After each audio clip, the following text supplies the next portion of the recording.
Cyclone నిరోధక నిర్మాణం ఇది చాలా ఇంపార్టెంట్ అండి. 250 కిలోమీటర్ల వేగంతో గాలులు వీచినా కానీ, అక్కడ చెక్కు చెదరని నిర్మాణం అక్కడ చేశారు. సహజంగా మనం చూస్తుంటాం బాగా ఈదురుగాలులు వచ్చినప్పుడు పైకప్పులు ఎగిరిపోతా ఉంటాయి ఎయిర్‌పోర్ట్‌లో వాటిల్లో. అట్లా కాకుండా దీన్ని చాలా చాలా స్పష్టంగా సైక్లోన్‌లను ఎక్కువగా సైక్లోన్‌లు వస్తా ఉంటాయి. మనకి ఆంధ్రప్రదేశ్‌లో చూసుకుంటే మొట్టమొదట సైక్లోన్ ఎఫెక్టెడ్ ఏరియా ఇటు నెల్లూరు ఆ వైపు మనం చెప్పాలి. సో, రెండవది అంటే నెల్లూరు టు చెన్నై బోర్డర్‌లో ఎక్కువ సైక్లోన్ ఎఫెక్ట్స్ వస్తా ఉంటాయి. ఆ తర్వాత వైజాగ్ మనం చెప్పుకోవచ్చు.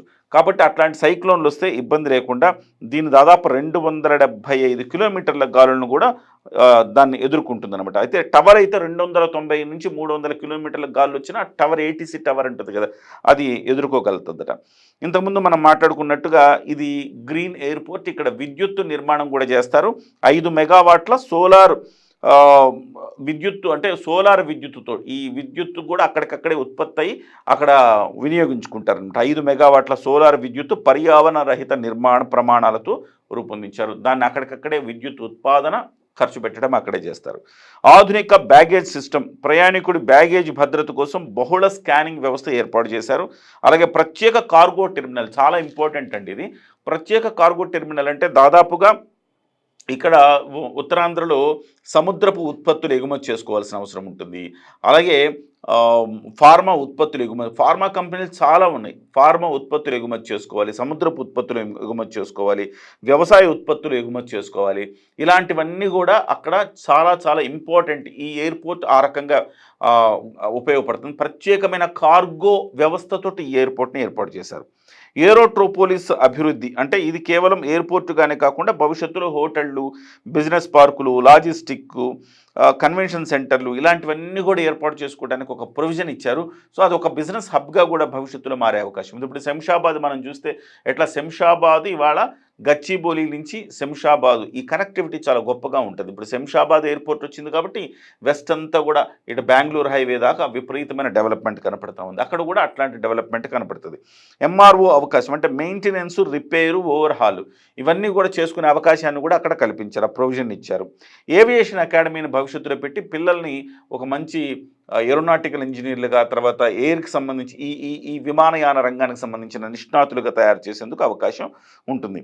ఐఎన్ఎస్‌డేగా పరిమితులు ముగింపు అంటే పాత ఎయిర్‌పోర్ట్‌కి ఐఎన్ఎస్‌డేగా పరిమితులతోటే పనిచేయాల్సి వచ్చేది. ఇప్పుడు అలాంటి స్వేచ్ఛగా పూర్తిగా ఇది వాణిజ్య తర్వాత ప్రయాణికుల ఎయిర్‌పోర్ట్‌గా ఇది ఉంటుంది. ఇది ఉత్తరాంధ్రకి మాత్రమే కాదండి. ఉత్తరాంధ్ర 3 జిల్లాలతో పాటుగా ఛత్తీస్‌గఢ్, ఒడిశాకు కూడా ఇది కొంత మేలు చేసే అవకాశం ఉంది. అక్కడ వాళ్ళు కూడా ఎక్కువగా ఈ ఎయిర్‌పోర్ట్‌ని ఉపయోగించుకునే అవకాశం చాలా స్పష్టంగా ఉంది. ఇకపోతే ఉపాధి అవకాశాలు చాలా పెద్ద ఎత్తున కొన్ని వేల మందికి ఉపాధి అవకాశాలు రాబోతున్నాయి. ఉత్తరాంధ్ర ఇవాళ మీరు ఒక్కటి గుర్తుపెట్టుకోవాలి మనం. శ్రీకాకుళం లేబర్ అంటే దేశవ్యాప్తంగా ఫేమస్ అండి. పాలమూరు లేబరు, శ్రీకాకుళం లేబర్ ఇది దేశవ్యాప్తంగా ఫేమస్. ఈ శ్రీకాకుళం లేబర్ ఇక నుంచి వలసలు వెళ్ళే అవసరం ఉండదు. ఇక నుంచి వలసలు ఇక్కడికే వస్తారు. బయట నుంచి వలసలు ఇక్కడికే వస్తారు తప్ప శ్రీకాకుళం వాళ్ళు బయటకు వలసలు వెళ్ళే అవకాశం లేదు. ఇప్పుడు వస్తున్న పరిశ్రమలు కావచ్చు, ఎయిర్‌పోర్ట్ కావచ్చు, ఎయిర్‌పోర్ట్ ఆధారిత పరిశ్రమలు కావచ్చు, ఒక గొప్ప అవకాశాన్ని ఉత్తరాంధ్రకు వాళ్ళ జీవితాలు మారబోయే అవకాశం అయితే కనబడతా ఉంది. సో, విమానాశ్రయం వల్ల డేటా సెంటర్లు, ఐటీ, లాజిస్టిక్స్ రంగాల్లో పెట్టుబడులు మరింత పెరిగే అవకాశం ఉంది. ఇప్పటికే డేటా సెంటర్ వచ్చింది. మరింత పెరిగే అవకాశం కూడా కనబడుతోంది.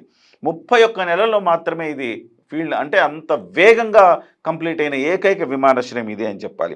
ఇకపోతే ఉత్తరాంధ్ర అభివృద్ధికి ఇది ఒక తొలిమెట్టుగా భావించాలి. ఈ విమానాశ్రయం ఉండడం వల్ల ఒక తొలిమెట్టుగా కూడా భావించాలి.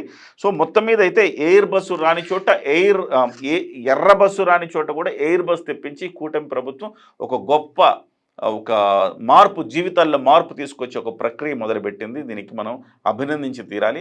ఎవరిది క్రెడిట్ అని మాట్లాడుకుంటున్నారు. వాస్తవానికి ఈ క్రెడిట్ తెలుగుదేశం పార్టీతో పాటు కూటమి ప్రభుత్వానికి ఈ క్రెడిట్ దక్కుతుందని చాలా స్పష్టంగా చెప్పొచ్చు. 2014 నుంచి 19 మధ్య కాలంలో విమానయాన శాఖ మంత్రిగా ఉన్న అశోక్ గజపతిరాజు తీసుకున్న ఇనిషియేటివ్ మొదలుపెట్టుకొని 2019 వరకు చంద్రబాబు నాయుడు గారు భూసేకరణ ఇవన్నీ చేసే ఒప్పందం చేసుకునేంత వరకు. ఆ తర్వాత మళ్ళీ జగన్మోహన్ రెడ్డి గారు వచ్చి దాన్ని కొనసాగించారు. గొప్పతనం ఏంటంటే జగన్మోహన్ రెడ్డి గారు కేవలం కొనసాగించారు తప్ప జగన్మోహన్ రెడ్డి గారు కొత్త పని ఏం చేయలేదు.